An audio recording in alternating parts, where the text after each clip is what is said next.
And I'm not giving up, I'm not giving up, no, not me.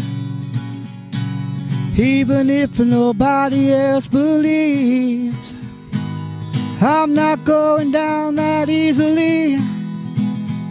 So don't give up on me. Hey everyone, are you rad for Christ? You fired up for Jesus? Welcome back to another episode of Radical Christianity, the show that highlights God in action. I am Drew, your host, and it's so wonderful you joined us today. Well, have you heard about the latest uproar? Apparently, Hollywood and the media are on a mission to pit Christians against each other with this whole Christian nationalism debate. Can you believe it? It's like they think our unity is a threat to democracy or something. You know, Candace Owens hit the nail on the head when she said they're treating Christianity like it's the same as white supremacy. I mean, really? Last time I checked, loving Jesus didn't come with a free membership to a supremacist club. Maybe I missed that memo, huh? And did you hear about poor Justin Bieber? Hollywood's raising eyebrows because he is started attending church. Can you imagine that? Hollywood, the land of glitz, glamour, and nonstop parties, suddenly scratching their heads over a pop star finding Jesus. It's like they're saying, no, Justin, you can't sing about love unless it's about secular love. But seriously, folks, we Christians need to stop taking our hands off the wheel. As Christians, we need to not let the enemy control the social narrative. The media has been used to chip away at Christ's influence over our youth for more than half a century. Some of you might remember that the Bible used to be taught in school before lawsuits in the early 60s redefined separation of church and state. The enemy went after praying in schools with attacks on Christianity, and now going after the church with this Christian nationalism buzz. I guess loving your country and loving Jesus at the same time is just too much for some folks to handle. And speaking of handling things, let's talk about spiritual warfare. Justin's pastor asked for prayers for him and Haley, and then Haley's dad chimed in. It's like a family prayer chain gone public. Can't a guy and his wife get some peace without the paparazzi turning it into a headline? Oh wait, we're doing that, aren't we? Okay, anyway, but you know what? Through all this craziness, Candace Owens reminds us to pray for one another, to support each other in our faith. Because, let's face it, when Christians are labeled evil, something's fishy. And it's not just Friday's Lenten fish fry. So, folks, let's unite in prayer, in love, and in laughter. Because if we can't laugh at the absurdity of it all, we might as well just cry. And hey, laughter is good medicine, right? So let's keep our faith strong and our hearts light, and remember, Hollywood may have its dramas, but we have the ultimate director on our side. Okay, that's it for now. So tell me, are you rad for Christ? You fired up for Jesus? All right.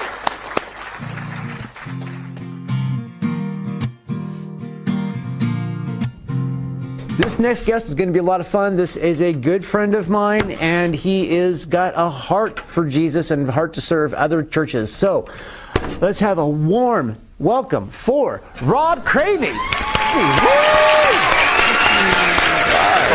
Okay, sit down. Okay, Rob. Hello, Drew. Welcome to Radical Christianity. Thanks for having me. This is really neat. This is cool. I mean, we've got a little bit to know each other pretty good so far, so it's kind of cool. It's like I'm used to having strangers be interviewed, you know what I mean? So it's nice when someone either comes back and I've known them, or you know what I mean, somebody that I actually know. So it's someone who's seen the pictures on your phone. That's how close we are. Pretty close. We're like this. Yeah. So you are at ESA Love Inc., right? Yes. And so before we go into explain what that is, let's talk about how you met Jesus. Wonderful question. So raised in the church, whole life, Presbyterian, and to the point where standing on the stage, reading your verses in order to get your red letter edition Bible kind of childhood. Right? I call it the postcard childhood because Christmas, postcards are amazing, and our Christian family was amazing on photo. But in the background, of course, is all the chaos and whatnot. So I grew up knowing who Christ was. Oh, Yeah, I was going to say it's very Norman Rockwell is what you're trying to say. 100%. You can see it, right? It was so cool. I grew up knowing Christ, memorizing everything, knowing who he was. Wasn't until I was in the military. On my way home, my second child was about to be born. And then he really met me to the point of, okay, and now it's time to put all of that into practice. And that's how I met Jesus. Awesome. So you were like on the bus? Were you coming home, or were you in between? I was driving home from Bremerton, Washington, because my son was about to be born. And I was coming over the top of Oregon, and he and I had a wonderful conversation in the car. What were the highlights of that conversation? So not to go into too much depth, not that we count on television, but the highlights of those conversations were you're going to be a pastor of mine one day. Like, that's what you're ultimately going to do, and in the meantime, grow. Okay. And so I spent the next 25 years now, growing. And here we are today. Not pastoring a church full time, but helping churches help people, which is really where he's called me to be today at Love Inc. Yeah. So let's explain in a little bit more detail what ESA, Love Inc. I mean, are they the same organization now? Or? Same organization. Evangelicals for Social Action, Love in the Name of Christ.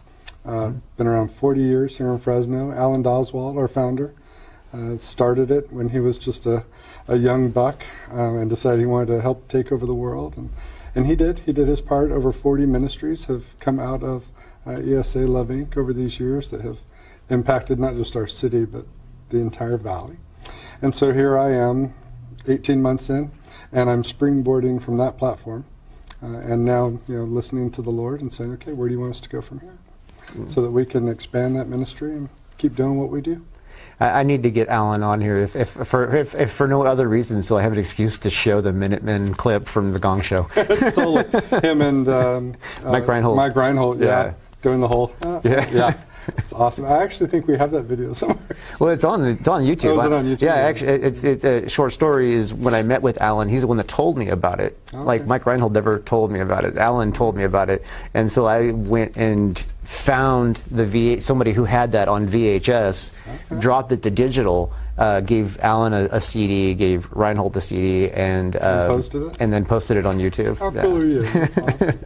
And you're really close to Reinhold, yeah, Mike Reinhold, yeah, Mike, yeah. He was my youth pastor, and I spent a couple days a week hanging out with him after school. So yeah. Very cool. Yeah.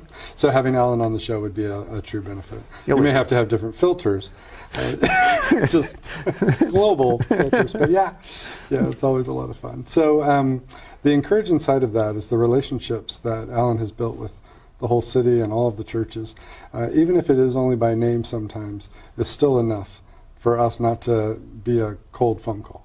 So when we call the church, it's oh yeah, we know who Love Inc. is. Oh yeah, we know who ESA is. And so it's very much an easy, warm handoff. Now, was ESA and Love Inc. always the same company, or was it two separate companies before? Always the same company, two separate names. So ESA is what Alan started, and then Love in the Name of Christ is a national affiliate organization. About 4 years later, Alan added that to the ministry that they were already doing because they went hand in hand. So he just made the name ESA/Love in the Name of Christ, and here we are today. There's a lot of Love Incs, 115 of them across the country, that are just called Love Inc. And so Love Inc. is just one piece of what we do. We do so much more for the church than what a affiliate Love Inc. does. And that's why we keep the ESA. So let's not dig into the website yet. Well, I want to cover that. But what are some of the other things that you do to help churches? I mean, the churches know, but a lot of people who go to them probably don't. Yeah, so we help churches help people through unity and connection. And when we really talk about unity within a community, it's a fragile unity. There's a lot of different denominations. There's a lot of different worship styles. There's a lot of different everything. It's church. That's what we do. And it's very radical. It's very new. The benefit of Love Inc. and ESA is that we're a neutral convener. When a group calls us, we're not running on denominational lines. We're not overly concerned about how they worship or how they pray. And so we can help bring people all into one room. The In-Town Prayer Summit we just had last Tuesday, 110 pastors and worship leaders and ministry leaders all in one room, all praying together for 4 hours, just building community. And we don't run that per se, but we're in the background, helping make sure all of that happens. We have an out-of-town prayer summit once a year as well up at Camp Sugar Pine. So if you aren't signed up for that, you need to get signed up September 16th and 17th of this year. And so we're going to be up there, again, 100 plus individuals hanging out for 2.5 days. All the connections. September 16th and 17th. That's like what, the weekend right before, after the Ironman trip to Sugar Pine? It's actually after. So Yeah. Ironman happens that weekend with us, Friday, Saturday, and we do Sunday, Monday, Tuesday. Oh, okay. So it's like... So I'm there for the whole weekend. A very long weekend that weekend, yes. But it's great. So Ironman's there, and then we're there. And so some of the people who are already there just stay for the prayer summit. Yeah. So, so that's the unity that we help build within the church. But then also we network all of the resources of the churches, kind of like what United Way does for the social service agencies. Mm-hmm. Imagine that, but for the church. Okay. Which again helps build unity and connection and keeps people in the loop. Yeah. Prayer clusters. We also have 14 prayer clusters, not we, but again, a neutral convener throughout the city. And so there's 14 prayer clusters, and all of the pastors, if you're listening, should be a part of a cluster, because that's how you get connected. You're not alone in your ministry. There's a lot of other people out there praying and working with you. And so just having that connectivity, we help with that in the background as well. That's pretty awesome. That is all good stuff. Okay, so tell me a story of something that happened that God used you guys for that nobody else could have pulled off. So we fall into a very unique niche, if you will, in ministry. Social service agencies are running full-time. There's over 600 of them in our county, and people are calling them for all kinds of resources continuously. And sometimes that leaves people in a social service cycle, always running, finding a list, getting on the next list for the next thing. But our why at ESA Love Inc. is to lead people to Jesus through the local church. So what we do is we funnel anyone who has brokenness or has need, and we connect them with the resources, but then we also connect them with the nearest geographical local church. So a really cool story is a lady contacts us and says, I need diapers and formula, I'm out, I have no one else to rely on. And her brokenness comes from lack of community. She just doesn't have anyone else to call. Someone gave her our phone number, and so she connects with us. The moment we connect with her, in the back of our minds, what we're saying is, okay, how do I leverage this so that she can meet Jesus?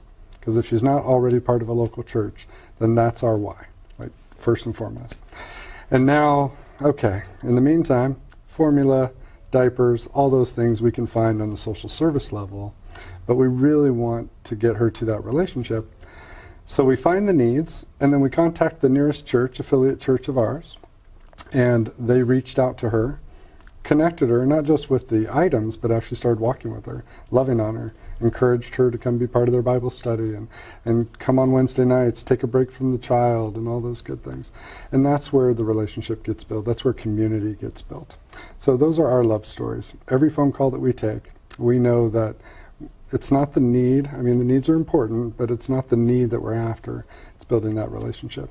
And to have churches come alongside us to leverage that, no one else in our community is thinking like we are the only entity that does that on a global scale. So if someone walks up to a church and knocks on the door and the door's closed, well, there's a sign on the door that says our church helps people in need through Love Inc. Network. And they can join right then, and we're still going to be able to reach out and connect with them even if our doors are closed. Yeah, so have you put a QR code on every church yet? Almost. Almost. We just had them made, and then I didn't like them, and I was like, oh, I hate that. You make something, you don't like it. Looks like a sheet of paper stuck to the window. So we're going to have those redone, but yes, and ironically, that's how it's always been. So for 40 years, all of the churches that are connected with Love Inc. do have a Love Inc. phone number in the window. And our phone number still works, so people can still call. we'll direct them. People still call? Yeah. Why, I don't know. They should just be texting us, but they do call, and then we redirect them to a text. So, keeps them all in the network. But being the only group that does that gives us a great strength, because that's our little cog in the wheel of the kingdom. And we don't want to grow the cog, we just want it to work so well and seamlessly that the church is able to absorb as many people as possible through those relationships. Because it is really difficult to call a church and say, hey, do you have the time to walk with someone who's not in your congregation? Right. And now we're saying, well, how many can you take? Mm-hmm. and Drew takes one, and we go, great, can you take another? Great, hey, one more? Hey, how many? And so building their teams up to be able to serve people is really where we spend a great deal of time. Well, that's cool. That's really important. You know what I mean? That's a very important thing that you're doing there. When you engage a church, like for the first time, most likely at this point they've already heard of you. True. You know, it's a warm handoff. What do you do when a church is, we do not really want any more people? Yeah, so I found that a couple of times, and it wasn't that they didn't want more people; it's that they really don't have the bandwidth outside of what they already do. So you and I have only so much we can do in a week. Mm-hmm. That's all we've got. And we still do more than we should. Right, yeah. Someone asked me the other day, how many hours do you work? I go, you don't want to know, because I think just thinking about work is work. Mm-hmm. But when we have a church who's like that and says, hey, you know what, we just don't have the bandwidth to connect, we say, great, we're still here to help you. As a matter of fact, if anyone within your congregation has a need, call us. So when someone is already a Christian, and now they're going through addiction, and now they're going through divorce, now they're going through all these things, we still have all the resources for the church. And even if they're not an affiliate of ours, we would want that church to contact us, because we've already done all the legwork, and we really are here to help the church help their people. So. What about other ministries? I mean, there's like homeless, and there's all kinds of different. I mean, we just interviewed a lady that does a ministry through her church. I was just sitting there thinking the horses need to be on the network. That's great.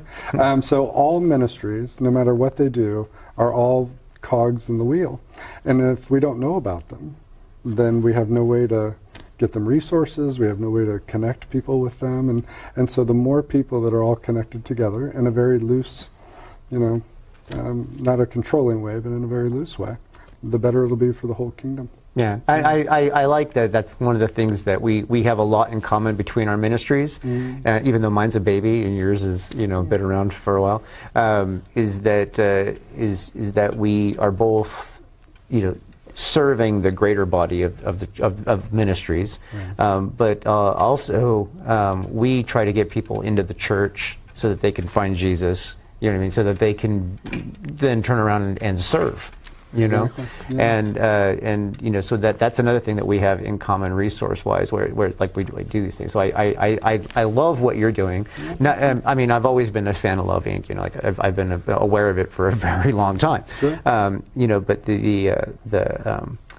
what you guys are doing is so needed, because there's not enough places that are connecting churches together. Right.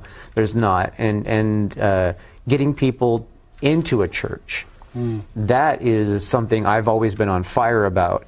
And you now have a tool that you guys are working on, which I really want to highlight. Cool, that is basically makes me feel like I don't have to pursue the tool I was working on anymore, because you have developed one, and I can now just push people to your tool. So to make it really complex, no, I'm just kidding. So the tool that we built is multi-layered intentionally. The church can use it just as themselves by putting in their own information, keeping us up to date on what they provide, food ministries, services, what days their services are, CR, all those cool things that the church does. But then clients that are out in the world can also text us or call us if they have a need, so that we can directly connect them to the nearest church. And then in the midst of all that, the entire body of Christ here in Fresno County now has a way to walk up to anyone in brokenness. If you're at a gas station, if you're find a homeless person that's behind an alleyway. If you see a mom and 5 kids falling apart at Target, you now have a way to walk up and go, are you part of the network? And to have that answer, I think, has really been a motivator for us, because we've never seen that, right? Like, there's nothing in Fresno. They've tried things like putting up signs saying, call this number if you need, or do this or do that. But the connectedness to the relationship is the most important piece. So for all of us, you and I included, to be able to take our phones and go, here, scan this QR code, join the network, and I know someone's going to reach out and love on you. I know that you're going to get the help that you need, because that's what we offer. Yeah. And that, across an entire county, that's how we're going to change the world. So. Well, I would like to see, because the tool we're talking about is a website. It's lovenet559.org. lovenet559.org. Mm-hmm. So you got to go there and check out that website. Put your name in there. Don't be afraid. No one's going to be selling your information. Yeah, actually, it doesn't even ask for information. You can go there. You can read all about it. If you're a church, you can sign up right on the homepage. If you're a service organization, you can sign up on the homepage. And the only reason we have you sign up is so that we can keep the data clean. But it's your data. You're in total control of that data. We don't call service organizations or churches and ask them to update it. It's all done. They have total control from the back end. That way it's live data and it's in real time. Clients, anyone across our county, can go onto that homepage and text the phone number or scan the QR code and immediately join the network themselves and seek out resources. And of course, we're going to get them right into the nearest local church. And it does have a couple of cool things for our whole community, like a volunteer page. So all of our affiliates can upload their own volunteer opportunities. This show is on our community calendar. So now you can see everything from the community calendar side as well as the volunteer side, all provided for by the affiliates that are connected to it. So it's not Love Inc. running it, it's the community utilizing the tool together. Yeah, so. No, I think it's a brilliant tool. I mean, I got to see it and scrutinize it, and and I still give you cool feedback. It's all good feedback, and I think what you're doing with that is really cool. I think it is long overdue, and I imagine that over time you're going to have more ideas and more suggestions from different people, and it's going to end up just getting whatever. Yeah. It's going to morph into something even bigger and better. Sure. I do think that Love Inc. on the national scale needs to figure out how to make a national version of that, because there are people all over the country that are looking for churches. I have had plenty of requests come into this show, because viewers aren't just local. Totally. Come into this show saying, hey, you know what, can you help me find a church? Perfect. And that means I have to get on the phone, do all the work. Yeah, I initially do the Google search and that kind of thing, but then I make a phone call and talk to somebody at that church to see kind of where their attitudes are. No, that's good. I think the connectedness that the tool brings to all of us is something unique.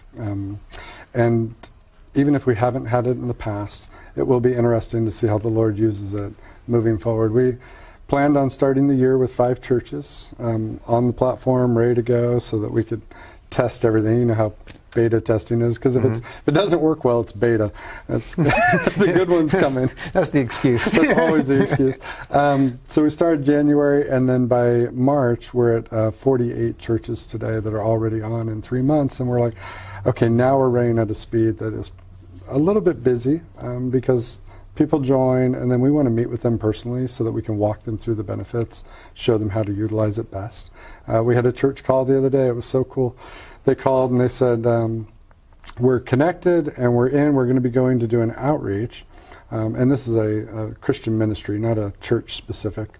And they said, when we meet people in our outreach and we connect them to the network, what church will they be a part of if our home church isn't already on there? Oh, good question. Whichever church is nearest. And they said, well, tomorrow our church will be on there. Okay, great. So I mean, the usefulness when we're going door to door, or when we're doing a youth outreach, or when we're doing children's ministries, to be able to say, hey, if your family has needs, let us know. And then that way we can connect you to a network that will lead you right into the church. Right. And those needs are defined any particular way, or just they're open to whatever? It is really anything. Again, our why is to lead them to Christ. So if they don't know Jesus and they're not part of a church, any need is a need. If they have a need for diapers or formula, if they have a need for rent assistance, we don't provide any of these things. We deal in the social service networks that the county already has built. But it's building that relationship of, hey, we can literally get you here, and here, but really where you need to be is in a community of people who will love on you, and then lead you to Christ, and then walk with you through your life. Because we call it from trauma to transformation. You and I may not call a hotline today for help, because we have a community of people that we can rely on. But imagine someone's calling to say, I'm losing my apartment tomorrow, what do I do? And they don't have anyone else to call. And that's where the kingdom comes in. Right. And it's not about getting them housing. We can never build enough housing, there will never be enough food. You just can't scale those types of things, they never scale. But we can scale relationship. And the church is built for it. I mean, that's what Jesus called us to do, is be relational. Yeah. So I think in that format, we just start working on how we scale those relationships while meeting people's immediate needs, and then walk with them. Okay, so people can find it again, lovenet559.org. Correct. And what do you need from the community other than just getting them to sign up? Yeah, so I think just signing up for the network, number one, whether you're a social service agency, a church, a Christian ministry, a non-Christian ministry, our purpose of the network isn't to be controlling. Our purpose of the network is to have everyone on one platform, and we're not utilizing any one specific data. That's been the problem with a lot of community platforms. They come into an area and they want everyone to join, and then they use their data for fundraising, and they use their data for this, and that is not what we're doing. We're really doing it for connectivity. Yeah, and there's no ads on there or and there's anything. no cost for the network. I mean, the Lord's already paid for it, so it's paid for.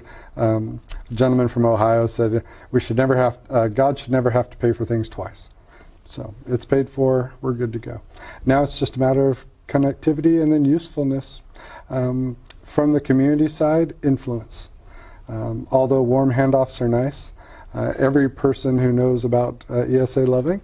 should be telling their friends about the new platform of LoveNet 559 and get us in front of as many people as possible. We try to do 5 different churches a week to get in front of and just share with them the platform that we have available, and that's daunting. So I mean, it sounds like 5 doesn't sound like a lot, but trust me, it's a lot. It's a lot. Just getting a hold of 5 churches during the week, and then volunteerism. So on our side, now you can volunteer online.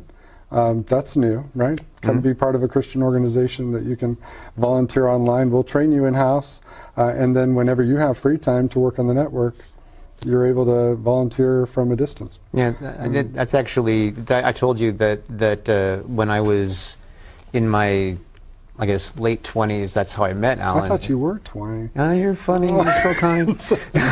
That's how I met Alan, because I was trying to create a website for volunteers to connect called A Servant's Heart. That's right. You know what I mean? I remember you telling me that. And that's how I met Alan, and it's because of that. So I think it's beautiful that is now a real thing that you guys are doing. Yeah, that's and yeah. High school, college students that need to be 18 years and above, by the way, who need volunteer hours and want to be able to do it online, interning, if you will, without calling it interning.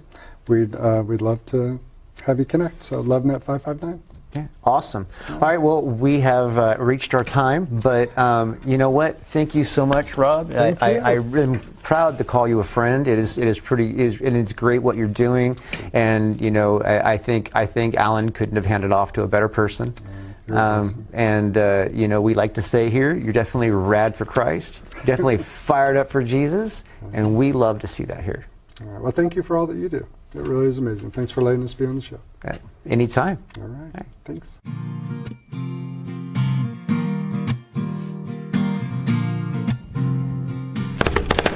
It's housekeeping time. Yes, housekeeping is the awkward time where Drew sits here and talks to you about how Radical Christianity operates on donations from its viewers and other generous patrons. Yeah, so if you have $5, $10, $15, you know, something that is you can spare, something the Lord puts on your heart to give to us, we would really appreciate it. We could really use the funds. It would be a blessing for us, it would be a blessing for you. It would be a great way to serve the kingdom of God. So if you could partner with God and help this show move forward, it would be super awesome. There's many things we'd like to do, and we can't do it without your help. So if you just go to our website, radforchrist.com, and click the donate link at the top, that'll take you to the Mr. E Christian Media donation page. And Mr. E Christian Media is the overall nonprofit that we operate within, and it's a 501c3. That means that your donations are completely tax deductible. But if you just go to that link, on the donate link, and go to the donation page, you can see there's a little drop down to pick which project you'd like to donate to, and you can put in the value that you want. And we would really love it if you were a monthly donor. That would help us greatly if you would donate every month. That option is available there, or even just a one-time donation, whichever God is leading you to do, we could really use, and your funds will go to a great purpose. Also, if you do not have the money but you still like to help, then the way that you can do that would be to share the show. Tell people about it, post it on social media, share the link.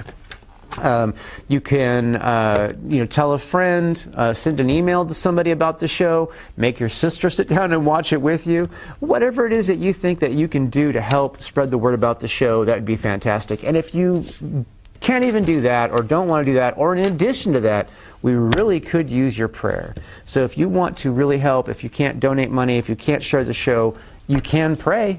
And we could really use your prayers. Pray for the show to get success. Pray for the show to have funding. Pray for our health, our safety, and for great guests. And reach more people. That's really what we're doing this for. We're trying to reach people and show them about the kingdom of God, what's going on, and basically let them know that Jesus loves them, and they need a relationship with Jesus. So, all that said, I want to thank you again for watching today, and on with the show.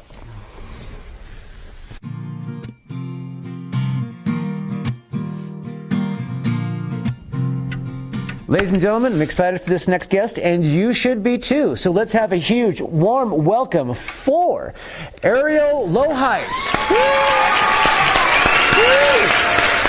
Welcome. Please sit down.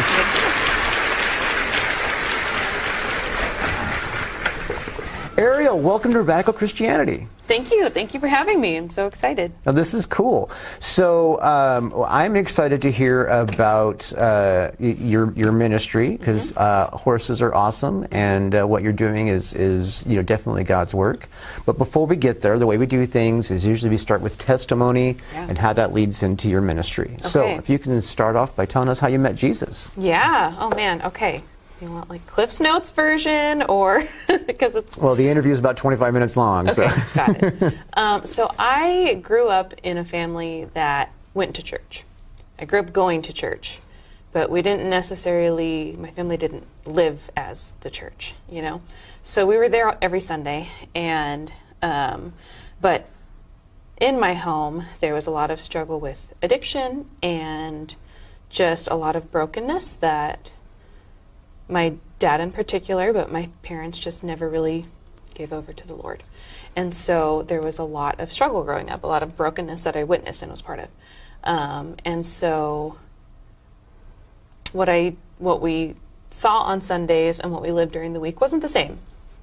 And so I had a lot of opportunity to go in a direction that just wasn't a good direction. My mom worked nights to try to make sure we had what we needed, and my dad was not present, physically present, not mentally. And so there was... You kind of did that, I was kind of wondering. Yes, there was plenty of opportunity that me and my siblings could have had to just go our own way. But I also just grew up loving horses. We were in the LA area, that's where I grew up, and I'm not from like a horse family or anything, or just in a suburb in LA in a little house. And I just loved horses since I was born. It's like one of my first words. And so when I was 13, I started writing lessons. And then that was also the summer that I went to church camp. And that's when I accepted the Lord as my Savior. But to backtrack a little bit, I'd grown up in church. I knew all the right answers. Jesus died for my sins. You know, I'm a sinner. I need a Savior. I could say all those things. So when I was 9, I was like, oh yeah, I know Jesus. And I was like baptized and everything. And then, you know, years go by, you're in junior high, and you know, you start getting mixed up with certain people and certain influences, and I was all into like the emo thing and, you know, everything. I had all the hair colors, every hair color, chopped it all off, bleached my bangs, did the whole thing.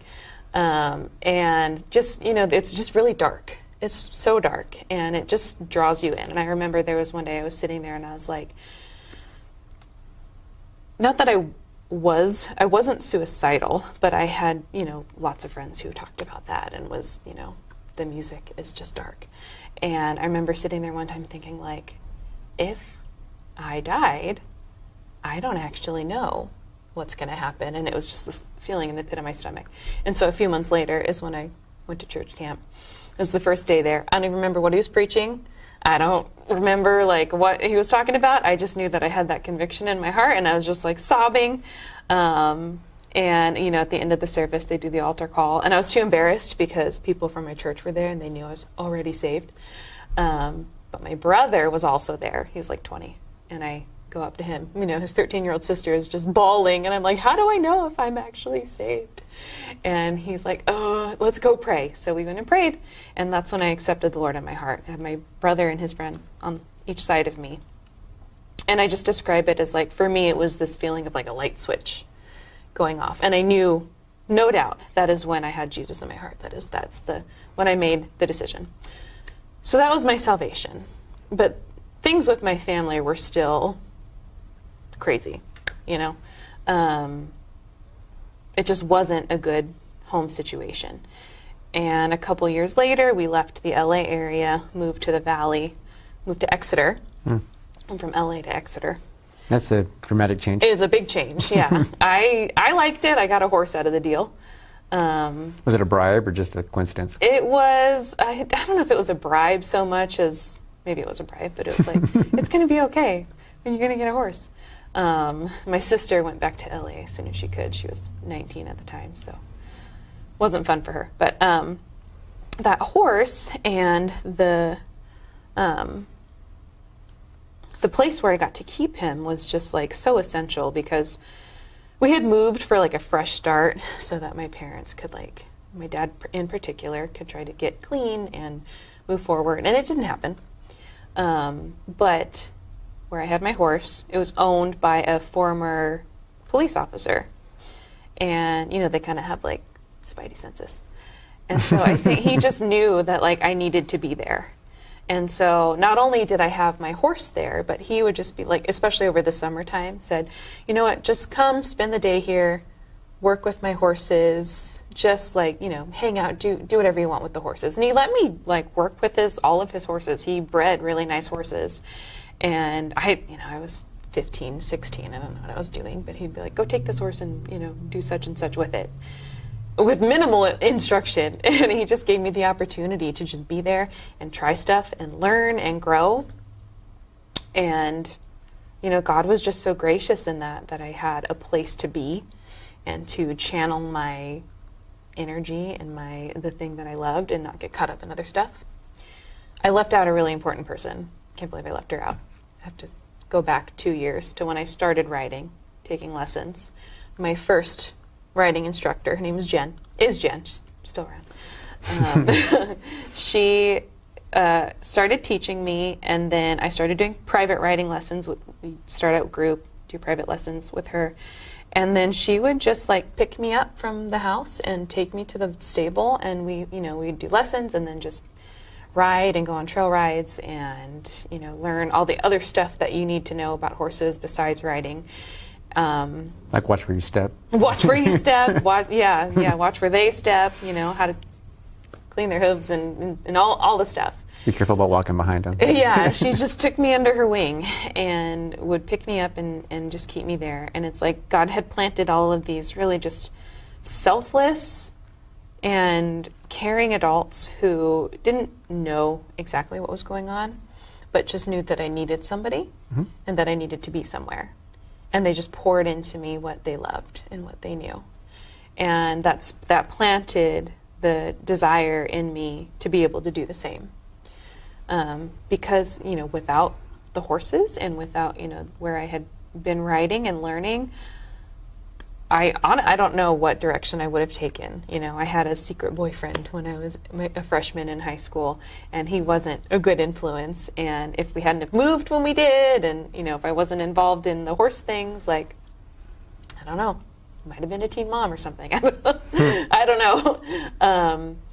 And so I'm just thankful that God started that path for me way back then, and used something that I loved already to draw me closer to Him. And all of that ties into where I am now, obviously. So we moved to Exeter, went to high school. God provided me some really wonderful friends. My best friend who I'm still in contact with, even though we're in different states now. And then from there, you know, I knew that I wanted to go to college. No one else in my family had gone. I was the first one. All of me and my siblings have degrees now, but I was the first one to go to a 4-year university. And I remember, you know, telling my parents, like, I'm gonna go. And they were like, well, you could do, you know, junior college first or something. And that's a wonderful path. There's nothing I'm saying against that, but I needed to get out. I knew I needed to go. And so I started praying about where to go, where God wanted me to go. And I don't really know, like, I had some great teachers and great influencers at my church when I was in high school who, like, kind of led me on that path of, like, laying it down for the Lord first and not just, like, deciding, like, this is where I want to go. And so I was, you know, I had great leadership in praying about it first. And so I asked God, like, where do you want me to be? And my first choice would have been Cal Poly San Luis Obispo, because who doesn't want to go to college at the beach? And so I applied there, applied to Cal Poly Pomona, not UC Riverside, Cal Baptist in Riverside. And Fresno State was, like, kind of my last choice. It was like my backup school. But God just kept bringing it up. Every time I went to a college fair or something, like, it was like the first booth I saw, whether I was, you know, choosing to do that or not. And, you know, I applied and everything. I got my letter, like, a couple weeks later, and it was crazy. And so I remember one night I was, like, trying to go to sleep, praying about it. God, where do you want me to go? I didn't get accepted to San Luis Obispo.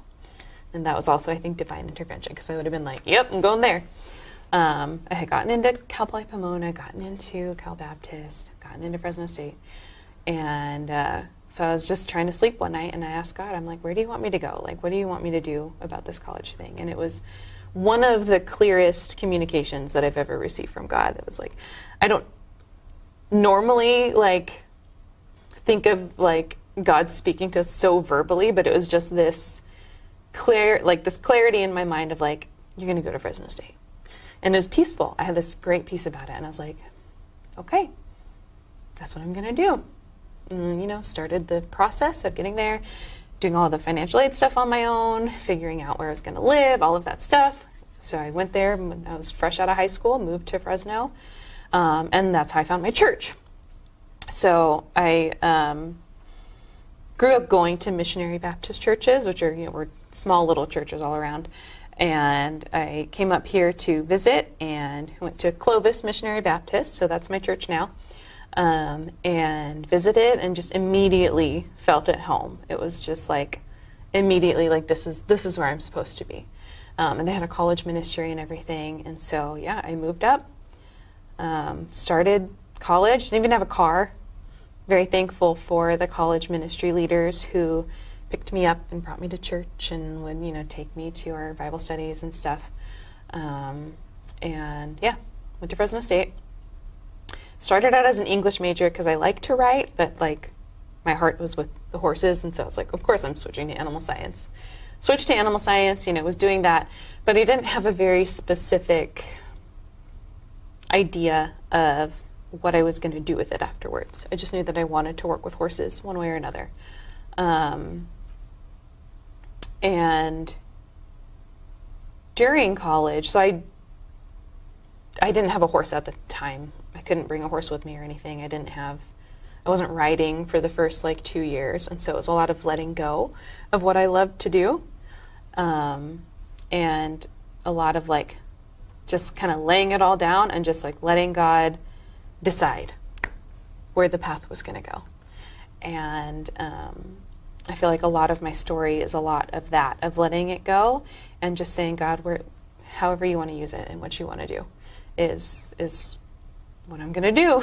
And it's hard. And so first 2 years of college didn't hardly have anything to do with horses, was just taking my animal science classes. And then I finally got plugged in with the horse unit and everything and started getting back into that world. And still wondering, I don't know exactly what I'm going to do with this, but I know that I love it and I'm going to figure it out. So fast forward to my 4th year at Fresno State. Took me 5 to graduate, so my 4th year.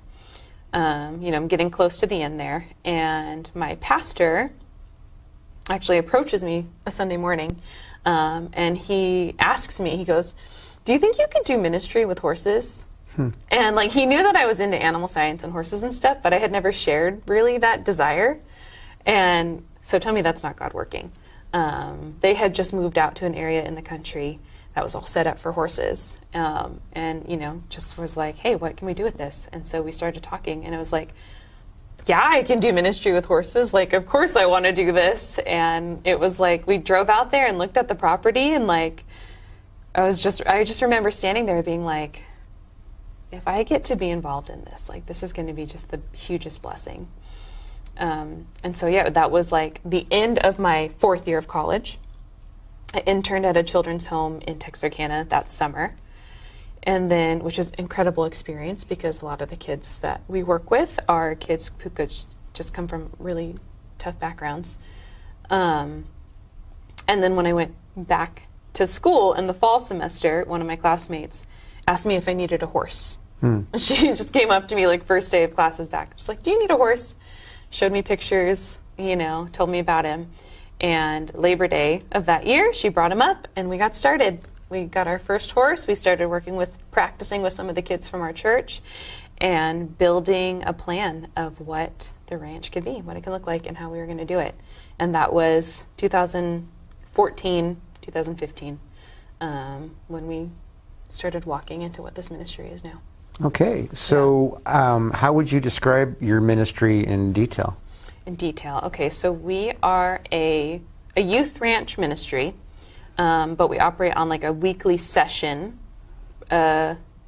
model. A lot of youth ranches, people hear that and they think residential. But what we do is we have kids come for a session each week on a regular basis. And we use horses and horsemanship to share the healing and the hope that Jesus brings through our horses and through ranch life. And so Rapha comes from Jehovah Rapha, which means that God is my healer. And what we want to express is that ultimately God, our relationship with God is the healing of our soul, and then that will just spring up into the healing of the rest of the things that go on in our life. And our verse, we have a theme verse, it's Psalm 147:3. He heals the brokenhearted and binds up their wounds. And we bring kids who want to be there, who love what we do, who love horses and love being outside, and use the opportunities that arise to just walk with them through life. And so whatever things that they're going through, whatever struggles they bring, whatever they want to talk about, we spend that time with them. We work with the horses. We have a verse each day, and we apply that to what we do with the horses and what they're going through. And so when the kids arrive, they all have a chore. They partake in caring for the stuff around the ranch, and it gives them, a sense of ownership and of responsibility and character. and then we have a verse that we introduce, and then we do the bulk of the session, which almost always involves horses. We have a couple other animals. There's chickens and goats, and there's always dogs around and stuff, because it's a ranch, you know. But yeah, it's not riding lessons, so there is some riding involved, but they're not coming to like learn to ride. We use equine assisted learning, which I'm certified in. I've been trained in it. It's just using like natural ways that horses exist and function and the way that God created them to relate to life skills and relationships and everything that we go through in a day-to-day basis. Well, that's cool. So I got two immediate questions. One, what are the age groups of children that come to the ranch? And then the second one is, how does somebody get their child into it? Yeah, so our age range is about 6. Kind of depends on the kid, because you can have a young 6 or an old 6, but about 6 to 18. So that whole age range we work with. And then we take volunteers all the time, 18 and above, or even minors accompanied by their parents, guardians. 6 to 18, and then to get your child or a child you know involved, we have just a simple application process. So you email the ranch or call me and I'll get you the email, and then fill in the application and we'll look at it, and then we try to get the ball rolling on getting kids in the program. All right, so do you have a website they go to? Or? We have a Facebook page, and then there's a page on our church website, because we're directly associated as a ministry of our church. So there's a page on our church website. Excellent. And that's the Clovis Mission? Clovis Missionary Baptist. Missionary It's Baptist. cmbc.org. ClovisNBC.org Okay, there we is go. the church website, or Facebook/Rafa Ranch Ministries. Okay. You guys got that? Right. All right, so we have a little bit more time here. So what are some of the things that you've seen that are really impactful stories since you've been doing this ministry? Yeah. There's one kind of a funny story that sticks out of a little girl that I worked with a lot. We were doing a session where she's on the horse bareback, so no saddle or anything, and it's really like, it's the closeness and like helping with focus, and one of the ways that I tie into like how close we can be with God and like feeling his leadership. And so she's, we're going around and we're talking, and she goes, "It's kind of like that movie Avatar." And I was like, it's like, with the tail thing, and they can like communicate, but you don't even know it. And I'm like, yeah. And we kind of talked about that a little more, and it's like, yeah, that's kind of how we can be with God. We can be that close with God to where it's like we're paying attention and he's influencing us, and we have this completely unbroken relationship. And so I just thought that was really, really cool that she made that connection, and also kind of funny that like she thought of that with the horse in the movie. There's another time we had a youth group come up, and we were doing it was like a 1-day kind of experience. And we were in our round pen with the horse doing one of the sessions that I do often to help illustrate how to choose Christ in a world where we feel like we're running in circles. And so this girl, I say little girl, she was like preteen, not a little girl. And so she was doing this session, we call it Join Up, and it's just a really beautiful way to see the shift of trying to do things on our own and then turning into and choosing God instead and walking with him. And she did that with the horse, and it's just a beautiful, every time it happens, it's just a beautiful moment. And she was just beaming, and she was like, "This is like my dream come true." And so being able to be able to like provide that for kids who have always wanted to do something with a horse, and also declare the truth of Jesus to them, is just like, it's amazing. That sounds pretty rewarding. Yeah. So is it mostly girls? Do you have little boys that come to? No, we do have boys. So we started out with a lot of girls, because I think just, girls tend to lean into horses more than boys do. But over the last 2 or 3 years, actually this past season, I've had all boys. But the last couple years, it's been a little more even between the boys and the girls. Oh, that's interesting that Yeah. it shifted to all boys. Yeah, it was weird. And I don't know if it, like... Did you just exhaust the girl stock or something? I guess. I don't know. I don't know if part of the way, like, with lockdowns and everything and people just, like, feeling so chaotic that, like, everybody started realizing this need for, like, connection and relationship, and if that played a role, or what, but I'm not complaining. I like working with them all. Excellent. Yeah. Excellent. All right. So, what is something that your ministry needs? Well, nonprofits always need funding. Yeah. And also volunteers. So we've been super blessed with some incredible volunteers over the last couple of years, especially this past year. So I had my son last summer, and so my schedule is way different now. And so we had some amazing people step in and step up and just do a wonderful job helping to take care of the horses and stuff.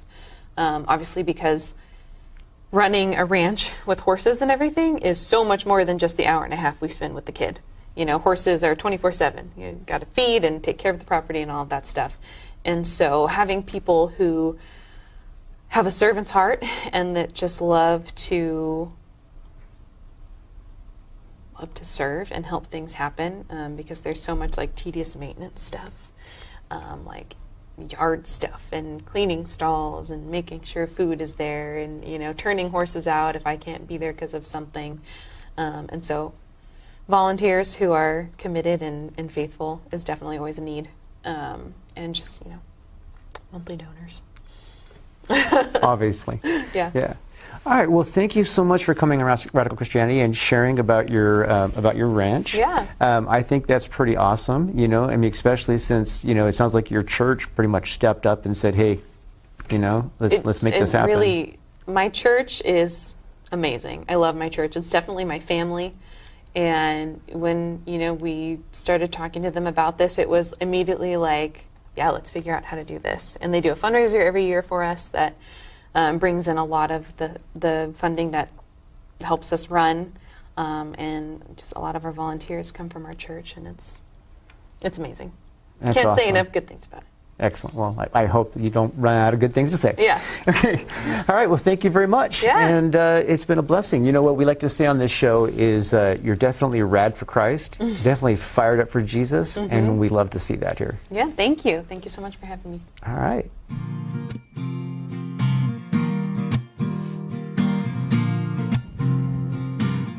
Ladies and gentlemen, thank you for joining us again for another episode of Radical Christianity. We are so glad you decided to join us today. Hey, I hope you got something from the guests. If they touched your heart and you want to reach out to them, please do.